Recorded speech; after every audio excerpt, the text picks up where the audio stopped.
Okay चलिए show की शुरुआत करेंगे और जैसे मैंने कहा कि अगले 1.5 घंटे शेयर में रहेंगे आपके साथ। Share good afternoon. Good afternoon. और देखिए क्या शानदार मार्केट रही और ट्रेंड बरकरार है। और आज भी नहीं, हमने कल भी ये बात की थी कि ट्रेंड इंटैक्ट है। और एक चीज़ मैं कहूँगा यहाँ पर CNBC आवाज़ पर, हालांकि बहुत लोगों ने उसको थोड़ा सा नेगेटिवली लिया था कि क्यों हम पॉजिटिव हैं जबकि ग्लोबल मार्केट इतना ख़राब है। एक साफ साफ हमारा व्यू था कि ट्रेंड नहीं टूटा है। और सब हमने एक चीज़ कही थी कि यहाँ पर कि डरना मना है, आपको मार्केट में इस गिरावट से डरना नहीं है। और काफ़ी लोग घबराए हुए थे, उनको थोड़ा सा एक कंफर्टिंग सिग्नल भी दिया गया था कि नहीं, घबराने की ज़रूरत नहीं है, यहाँ पर पॉजिटिव नज़रिए रखिए। और अगर आपने पॉजिटिव नज़रिए रखा तो मार्केट ने आपको फिर रिवॉर्ड किया। और आज एक और अच्छी चीज़ हुई श्रेया, आज भी देखिए मार्केट ने एंट्री लेवल को रिस्पेक्ट करा। निफ्टी और बैंक निफ्टी दोनों में जो एंट्री लेवल थे, बैंक निफ्टी में 58,700 की बात हुई थी कि 58,700 पे आप बाय करिए 58,500 के स्टॉप के साथ। निफ्टी पर भी आज हमारा जो एक आवाज़ पर एक व्यू लिया गया था कि 25,800 850 के करीब बेस्ट एंट्री जोन होगा। 856 तक गए हम और वहाँ से recovery I. I think screen आपको बता रही है कि मार्केट गिरने को तैयार नहीं है। और ऑब्वियसली आईटी शेयरों में सबसे ज़्यादा रैली आई, आईटी शेयरों ने लीड किया इनफैक्ट आज सुबह से। अब 1000 पॉइंट ऊपर है आईटी इंडेक्स, करीब करीब 3%। और उसके बाद बैंक निफ्टी ने भी थोड़ा सा साथ दिया उसका। मिड कैप में भी हमने शानदार रिकवरी देखी। तो ऑल इन ऑल वो 3 इडियट्स का वो डायलॉग याद आ गया, all is well. All is well, बिल्कुल all is well, all is well. बिल्कुल मार्केट में फिलहाल तो वेल ही नजर आ रहा है, कहीं ना कहीं ट्रेड डील को भी भाप रहा हो बाजार। आपसे और बेहतर तरीके से समझेंगे कि मार्केट में जिस तरीके से तेजी आई है अब इसके मायने क्या है। साथ ही आज रिकवरी अच्छी थी और जो सुबह स्ट्रैटेजी बताई गई थी बाय ऑन डिप्स की, वही काम आती हुई नजर आई। जो सुबह बताया गया था वो सटीक होता हुआ नजर आया। लेकिन बड़ा सवाल, ये जो रिकवरी है ये कितनी टिकाऊ लगी आज की। साथ ही अब कौन से लेवल्स होंगे, क्या 26,100 तक के स्तर अब दूर नहीं नजर आ रहे हैं? क्या करना है, लॉन्ग रहने की सलाह होगी या फिर अभी भी थोड़ा कॉशियस रहें क्योंकि वॉलेटाइल। इस सिनेरियो में आपका व्यू क्या है मार्केट को लेकर? बिल्कुल देखिए अभी के लिए वही व्यू है जो पिछले कुछ दिनों से चला आ रहा है। मार्केट ने अब तक हमारा स्टॉप लॉस लेवल नहीं तोड़ा है। जो हमारा 25,750 का था वो नहीं तोड़ा है। ऑल टाइम हाई अब ज़्यादा दूर नहीं है, गिनती के 277 पॉइंट, मतलब एग्जैक्ट 1% दूर हैं अब हम ऑल टाइम हाई से। और 26,100 जिसको हम बार बार टेस्ट कर रहे हैं, जहाँ तक जा रहे हैं और जहाँ तक जाने के बाद हम थोड़ा सा वहाँ से फिसल जाते हैं। एक बार अगर आपने उसको क्रॉस किया श्रेया और उसके ऊपर टिक गए आप, तो मुझे लग रहा है कि फिर बड़ी वाली शॉर्ट कवरिंग होगी। दूसरी बात, हमारी मार्केट अब आउट परफॉर्म कर रही है। अगर आप देखें अब ग्लोबल मार्केट से डरने की ज़रूरत नहीं। और एक और चीज़, अब FIIs जो है ना, मुझे लग रहा है कि वो शायद इंडियन मार्केट में एंटर करेंगे क्योंकि हमारी मार्केट, FIIs उस मार्केट में जाते हैं जहाँ आउट परफॉर्मेंस मिल रही है। आज सुबह हमने टेबल दिखाई थी आपको कि एशियन मार्केट कैसे 5 दिनों में 4-4 5-5% गिर गई है। ऐसे में एक ऐसी मार्केट जो ना सिर्फ ना गिर रही है बल्कि उल्टा चल रही है, तो ऐसे में मुझे लग रहा है कि एक FII का पैसा आने की भी यहाँ पर उम्मीद रहेगी। और अगर FIIs की एक और चीज़ है, अभी वो बड़े पैमाने पर शॉर्ट हैं और कई बार ये चीज़ें ना ब्यूटीफुली अलाइंड होती हैं। हम आई थिंक 2-3 दिन पहले एक चीज़ डिस्कस कर रहे थे कि 15 या 16 अक्टूबर के जितने शॉर्ट सिस्टम में आ गए थे और 15-16 अक्टूबर के बाद ही सबसे बड़ी शॉर्ट कवरिंग हुई थी। अगले 10 दिन में अक्टूबर के एंड में जो वो शॉर्ट कवरिंग हुई थी, तो क्या एक पॉसिबिलिटी है कि नवंबर में एग्जैक्ट अक्टूबर का रिपीट हो रहा हो कि नवंबर के फर्स्ट हाफ, अक्टूबर में, खैर पूरे अक्टूबर में रैली थी, लेकिन नवंबर में एटलीस्ट 15-16 तक FIIs ने शॉर्ट बनाए, उन शॉर्ट्स को फॉलो थ्रू नहीं मिला। अब आपने देख ही लिया, हम प्रैक्टिकली हमारी इस पूरी स्विंग का हाई 26,104 है, 52 वीक हाई हमारा 26,104 है, हम 26,012 पर है। तो एक तरीके से हम प्रैक्टिकली 52 वीक हाई पर है। तो इसका मतलब शॉर्ट्स को फॉलो थ्रू नहीं मिला है। तो अगर शॉर्ट्स को फॉलो थ्रू नहीं मिला है तो शायद वो शॉर्ट्स भी कवर करने के लिए आए। और अच्छा एक और चीज़ बताऊँ मैं आपको, शॉर्ट्स को डर एक किस चीज़ का रहेगा?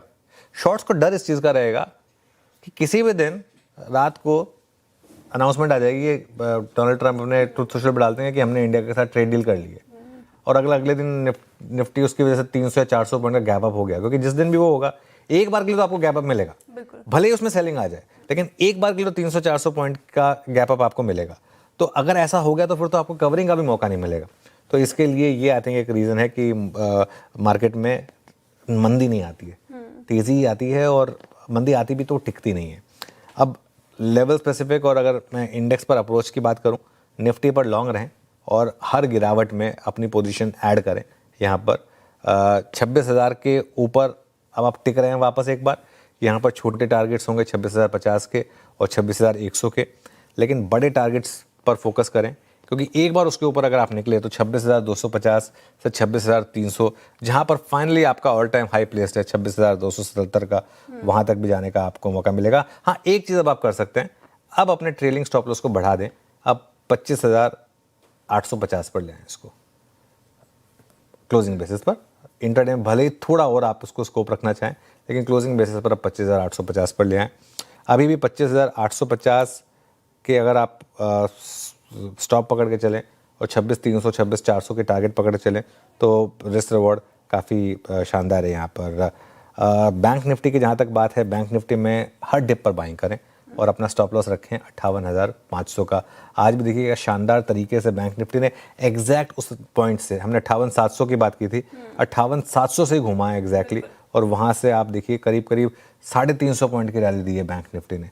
तो इससे अच्छा इंडेक्स नहीं है इस समय, ये अभी भी एक आउट परफॉर्मिंग इंडेक्स है। आज निफ्टी ज़्यादा चल गया क्योंकि आईटी चला है, लेकिन ओवरऑल अगर आप मुझे पूछेंगे तो अभी भी बैंक निफ्टी रिलेटिवली बेटर है, और 59,500 और 60,000 ये टारगेट मुझे लग रहा है कि यहाँ से आ सकते हैं बैंक निफ्टी में। ये मेरा एक व्यू रहेगा मार्केट के ऊपर। ओके, तो निफ्टी बैंक निफ्टी के लिए व्यू लेवल्स बता दिए गए हैं। बैंक निफ्टी रिलेटिवली स्ट्रॉन्ग नज़र आ रहा है और 26,100 के पार अगर निकलता है निफ्टी तो 26,300 तक के स्तर देखने को मिल सकते हैं। तो फिलहाल बाय ऑन डिप्स की स्ट्रैटेजी और थोड़ा ऑप्टिमिस्टिक व्यू है। लेकिन आपने जिक्र किया आईटी का। आईटी मुझे याद है आपने पॉजिटिव व्यू लिया था पिछले कुछ दिनों में, जब H1B वीज़ा वाला बयान भी आया था, उसके बाद भी आपने पॉजिटिव व्यू लिया।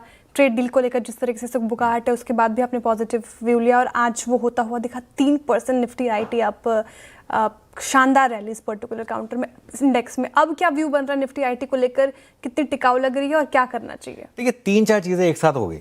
कल इन्फोसिस के बायबैक की डेट अनाउंस हो गई जी, तो उससे सबसे बड़े स्टॉक में सबसे बड़ा स्टॉक टीसीएस है, लेकिन अभी भी अगर फ्लोटिंग स्टॉक के हिसाब से देखा जाए तो इन्फोसिस को लोग सबसे बड़ा बेल वेदर मानते हैं आईटी के लिए।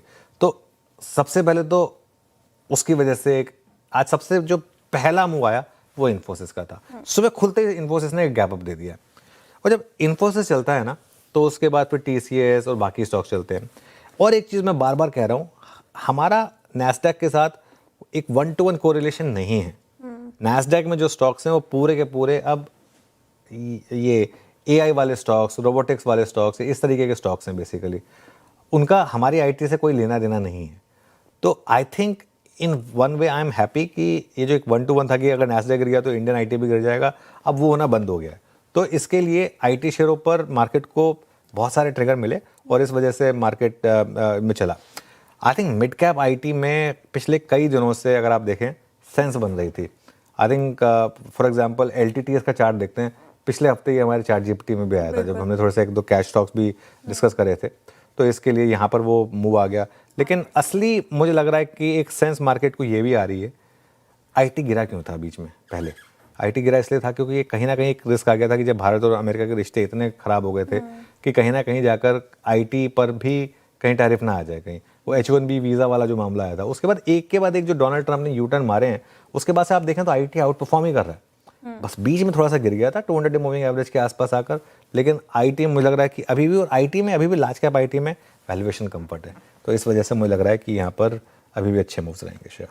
बिल्कुल। आईटी की चर्चा कर ली, मिड कैप्स को लेकर भी मेरा सवाल है। Monday mid caps life time high touch किया, कल थोड़े गिरे, आज भी निचले स्तरों से रिकवरी दिखाई, लेकिन स्मॉल कैप थोड़ा डामाडोल, इसलिए ब्रेथ थोड़ी डिक्लाइंस के फेवर में। लेकिन मूड माहौल कैसा लग रहा है मिड कैप और स्मॉल? बिल्कुल, चलिए आपने मिड कैप और स्मॉल कैप पे पूछ लिया तो एक काम करते हैं, पहले वो हमारे जो आज का जो रफ्तार के घोड़े और फिजदी स्टॉक्स है वो डिस्कस कर लेता हूँ, उसके बाद मैं आपको उस सवाल का जवाब दे देता हूँ।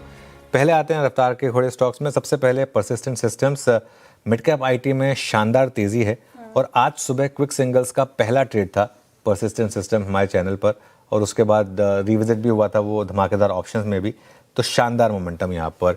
एलटीटीएस हमने चार्ट जीपीटी में लिया था, आई थिंक लास्ट वीक लिया था ये, और ट्रायंगल ब्रेकआउट बताया था। और ट्रायंगल ब्रेकआउट में हमेशा एक चीज़ हमने डिस्कस की है, हमेशा उसको फिर थोड़ा सा मीडियम टू लॉन्ग टर्म के हिसाब से सोचिए, क्योंकि वो ट्रायंगल ब्रेकआउट जो होते हैं ना वो लॉन्ग टर्म के हिसाब से मैसिवली पॉजिटिव होते हैं। आज सुबह संवर्धन मदरसन हमने सुबह डिस्कस भी किया था, आई थिंक मैंने स्पॉट भी किया था इसको, और यूएस से जुड़े जो ट्रेड डील से जुड़े हुए शेयर्स हैं उनमें तेज़ी की उम्मीद में ये स्टॉक्स भागेंगे, ये बात हुई थी। BSE बार बार फोकस में आया, लगातार आया। इनफैक्ट इसके रिजल्ट से पहले भी हमने इसको एक बार बिग स्टॉक में लिया था, रिजल्ट वाले दिन तो लिया ही था, और जहां पहली बार लिया था हमने इस स्विंग में, वहां से 20% भागा ये स्टॉक का। ये देखिए 1 महीने का 16% का मूव है। उससे थोड़ा पहले हमने इसको बिग स्टॉक में शामिल किया था। जब वो एंजल के वो अपडेट्स आए थे उसके बाद से ये रुका नहीं है। जो क्वार्टर ऑन क्वार्टर अपडेट अच्छे थे, उसके बाद से 2200 पर हम पॉजिटिव हुए थे BSE पे, 2200 से अब 2900, मतलब करीब करीब आप 20% की रैली आपने देखी है यहाँ पर। फिसड्डी शेयरों में शेयर मुझे सिर्फ एक ही स्टॉक समझ में आ रहा है, वो है टाटा मोटर्स पैसेंजर व्हीकल, और यहाँ पर क्लियरली एक डी रेटिंग हो रही है। वो एक्चुअली बताऊँ ना, मैं हैरान था जब टाटा मोटर्स पे वो, जब ये कंबाइंड स्टॉक था, जब वो JLR पे वो साइबर अटैक हुआ था, तब स्टॉक गिरा नहीं था मिराकुलसली, जबकि बहुत क्लियर था कि 2 वॉशआउट क्वार्टर होंगे। उसके बावजूद शायद मार्केट उस डीमर्जर की वेट कर रहा था, लेकिन जब से नंबर्स आए हैं उसके बाद से इस शेयर में लगातार गिरावट जारी है। अब आपने सवाल पूछा मिड कैप और स्मॉल कैप का, मैं बहुत बुलिश हूँ मिड कैप और स्मॉल कैप पर। मेरा ये मानना है कि मिड कैप और स्मॉल कैप में एक तो कोई FII का रिस्क नहीं होता, डोमेस्टिक पैसा बहुत ज़्यादा है, मार्केट का सेंटीमेंट इंप्रूव हो चुका है। इन्होंने तो तब आउट परफॉर्म किया था जब मार्केट का सेंटीमेंट खराब था, अब तो मार्केट का सेंटीमेंट अच्छा हो चुका है। तो मेरे ख्याल से अगले 12 से 18 महीने में लोग जो मर्जी बोलें कि मिड कैप के वैल्यूएशंस बहुत ऊपर हो गए हैं, बिल्कुल हो गए हैं सेलेक्ट पॉकेट्स में, लेकिन वही तो काम है उसके बाद एक स्टॉक सिलेक्शन का। मेरा ये मानना है कि मिड कैप और स्मॉल कैप में यहाँ से भी आपको तेज़ी दिखाई देगी। चलिए श्रेय, आगे बढ़ते हैं आज के ट्रेंडिंग स्टॉक्स और कार्यक्रम का क्रम।